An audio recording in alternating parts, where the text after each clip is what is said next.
Hai, hello, salam sejahtera Malaysia. Selamat datang ke channel Fels Lifestyle. Terima kasih kerana terus setia dan terus bersama di dalam channel ini.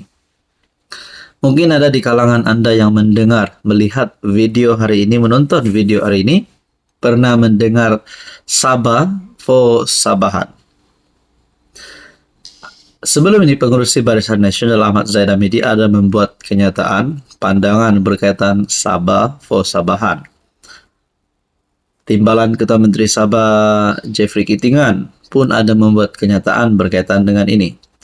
Akhirnya satu lagi kenyataan daripada Ketua Perhubungan UMNO Sabah, Bung Mokhtar.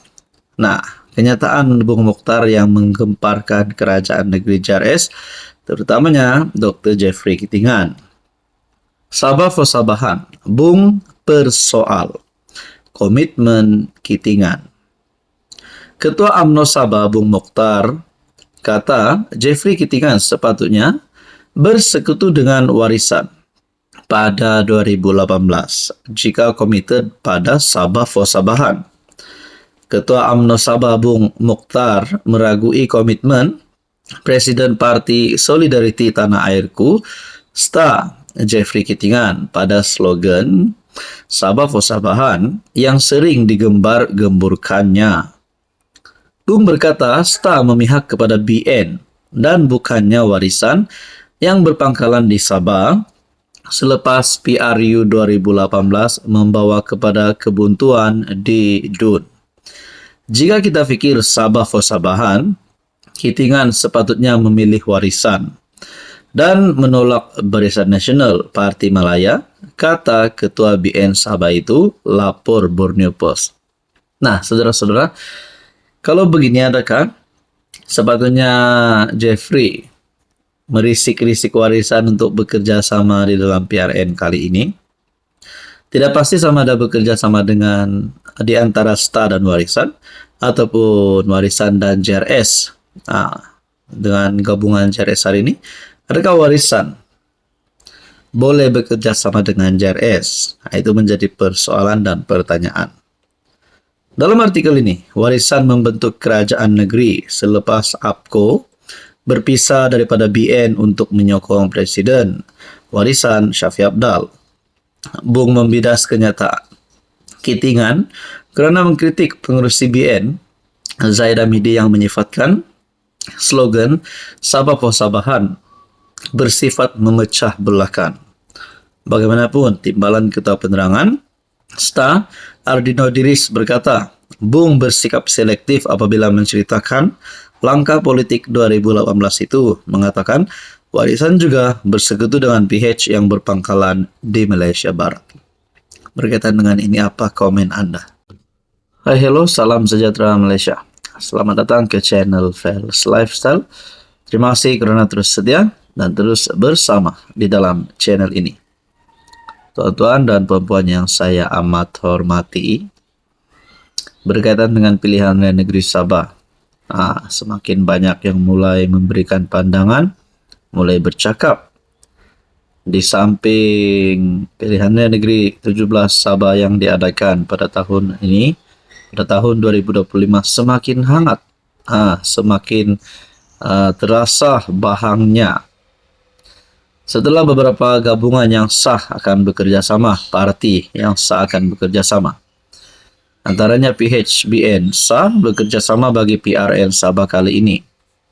Akhirnya, daripada kepimpinan Perikatan Nasional PAS telah membuat kenyataan berhasrat untuk bertanding pada PRN Sabah kali ini. So, ada pertanyaan. Kalau PN mahu bertanding, PAS mahu bertanding di dalam PRN kali ini, menggunakan logo PN, adakah mereka mampu untuk menang at least satu kerusi? Ataupun mereka sebenarnya mempunyai niat untuk bekerja sama dengan JRS. Satu artikel daripada FMT, PAS kacau daun. Sukar menang kerusi pertama di Sabah, kata penganalisis. Makna kata penolakan ataupun penerimaan PAS di Sabah adalah sangat-sangat terhad. Lee Kwok Tiong berkata, pembabitan PAS pada PRN Sabah mampu menentukan kemenangan memihak kepada siapa kerana memecahkan undi. PAS mungkin sukar menang kerusi pertamanya menerusi pilihan raya di Sabah, kata penganalisis, yang namun menjangkakannya berpotensi menjadi pengacau daun pada PRN. Lee Kwok Tiong dari UMS mengakui perkembangan PAS yang dilihat mula menerima sokongan, terutama di kalangan komuniti Islam di Sabah, tetapi masih belum mencukupi. Barangkali masih sukar untuk mereka memenangi sebarang kerusi pada pilihan raya terdekat ini, tetapi mereka akan menjadi pesaing. Namun, penglibatan mereka dalam PRN Sabah mampu menentukan kemenangan memihak kepada siapa kerana memecahkan undi. PAS mengesahkan akan bertanding di sekurang-kurangnya 6 daripada 73 kerusi DUN Sabah. Pada PRN, dengan kemungkinan menggunakan logo Parti Gabungan Bersama PN. Timbalan Presiden Tuan Ibrahim berkata pihaknya turut meneroka ruang kerjasama politik dengan parti tempatan, termasuk GRS.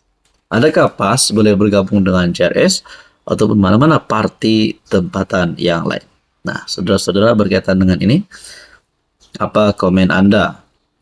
Pesuruhjaya PAS Sabah Ali Akbar Gulasan berkata, kepimpinan Ketua Menteri Haji Jinor yang cemerlang menjadikan PAS terbuka mendukung GRS menjelang pilihan raya negeri.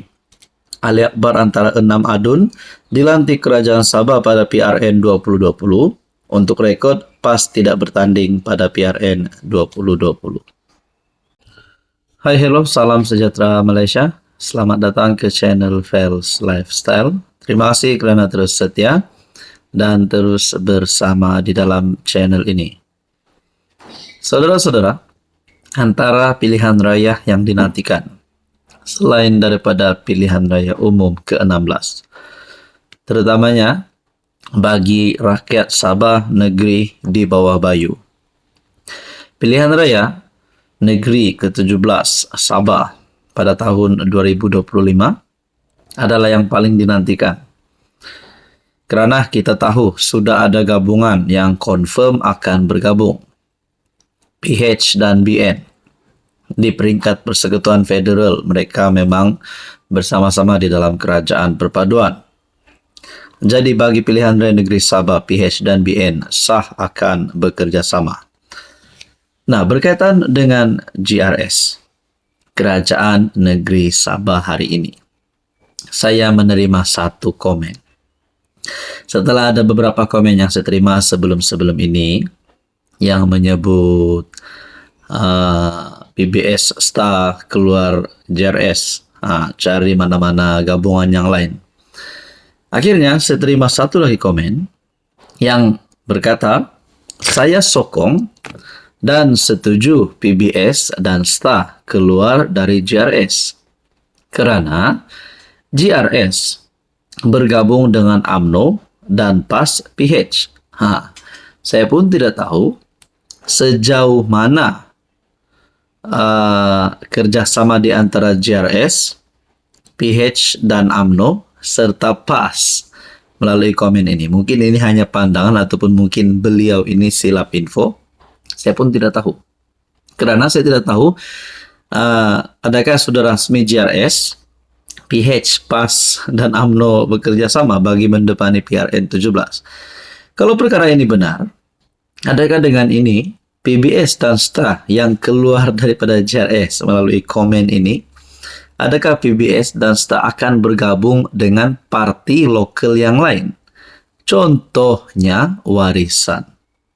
Apa akan jadi kalau PBS, Star akan bergabung dengan Warisan? Dan kita tahu itu adalah parti lokal ataupun parti tempatan. Jadi kalaulah PBS Star Warisan bergabung, adakah ini menjadi ancaman besar kepada gabungan GRS, ataupun PH dan UMNO. Nah, saudara-saudara, jadi memang memeningkan kepala. Kata ini gabung dengan ini, parti ini gabung dengan ini, parti lokal, parti Malaya, banyaklah. Tapi pada akhirnya siapa yang akan jadi ketua menteri pun menjadi persoalan paling utama. Jadi berkaitan dengan komen beliau ini, apa pula pandangan Anda?